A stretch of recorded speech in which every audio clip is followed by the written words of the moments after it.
विकसित भारत और विश्व गुरु भारत की कल्पना को साकार करने के उद्देश्य से भारतीय जनता पार्टी द्वारा केंद्रीय नेतृत्व के निर्देश पर नीमच के भारतीय जनता पार्टी कार्यालय से एक सुझाव रथ यात्रा निकाली गई। इस रथ यात्रा में प्रचार हेतु एक एलईडी भी शामिल है, जिसमें भारतीय जनता पार्टी की केंद्र और राज्य सरकार द्वारा चलाई गई योजनाओं का जिक्र होगा। बताते चले कि आगामी लोकसभा चुनाव को लेकर संकल्प पत्र जारी करने से पहले भाजपा द्वारा 1 करोड़ लोगों से सुझाव लेने का लक्ष्य रखा गया है। भारतीय जनता पार्टी के जिला अध्यक्ष पवन पाटीदार ने बताया कि रथ यात्रा के माध्यम से भाजपा संगठन ये जानना चाहता है कि पार्टी से जनता की क्या अपेक्षाएं हैं, किन किन बातों को संकल्प पत्र में शामिल किया जाना चाहिए। इसी बात को लेकर सुझाव रथ यात्रा नीमच नगर पालिका क्षेत्र और पूरे जिले के विभिन्न पंचायतों तक पहुंचेगी। अलग अलग स्थानों और चौराहों पर सभी वर्गों से सुझाव लिए जाएंगे, जिससे संगठन को अवगत कराया जाएगा। सुझाव रथ रवाना करते समय पवन पाटीदार, राकेश भारद्वाज, हेमंत हरित, सुनील कटारिया, स्वाति चोपड़ा, राकेश पप्पू जैन, मनोज माहेश्वरी, विनोद नागदा, हेमंत हरित, रुपेंद्र लोक्स, योगेश कविश्वर, आलोक सोनी और बड़ी संख्या में कार्यकर्ता मौजूद रहे। हाँ, विकसित भारत संकल्प यात्रा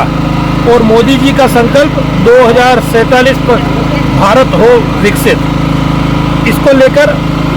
आज यह रथ पूरे जिले भर के लिए निकलेगा, जिसको झंडी दिखाकर और आज सभी भारतीय जनता पार्टी के कार्यकर्ताओं के द्वारा यहाँ जिला कार्यालय से निकाला गया है। ये विभिन्न चौराहों पर नीमच नगर पालिका में, अन्य नगर पंचायतों में, सिंगोली तक, इधर रामपुरा तक, सारी नगर पंचायतों में, मुख्य पंचायतों में होता हुआ ये रथ निकलेगा और सभी जगह पर जो लोगों के सुझाव हैं, चाहे वो किसान हो, चाहे वो गरीब हो, चाहे वो युवा हो, चाहे वो महिला हो, जिसके जो सुझाव हैं कि अगले 5 साल में भारतीय जनता पार्टी की मोदी सरकार से उनकी क्या अपेक्षाएं हैं और क्या क्या चीज़ें सरकार करेगी, जनहित की क्या क्या योजनाएं सरकार ला सकती है, राष्ट्रहित की क्या क्या योजनाएं सरकार को लानी चाहिए और किस दिशा में सरकार को काम करना चाहिए। तो जितने सुझाव आएंगे वो सारे सुझाव प्रदेश संगठन को हम नीमच जिले की ओर से भेजेंगे और प्रदेश संगठन उसे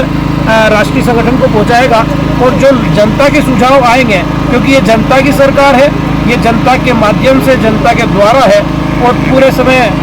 जो जनता के न्याय के लिए और जनता के कल्याण के लिए योजनाएं बनाती हुई सरकार चले, इसलिए जनता के सुझाव लेकर और उसी आधार पर आगे आगामी योजनाएं बनेगी। इसलिए पूरा रथ पूरे जिले भर में घूमेगा।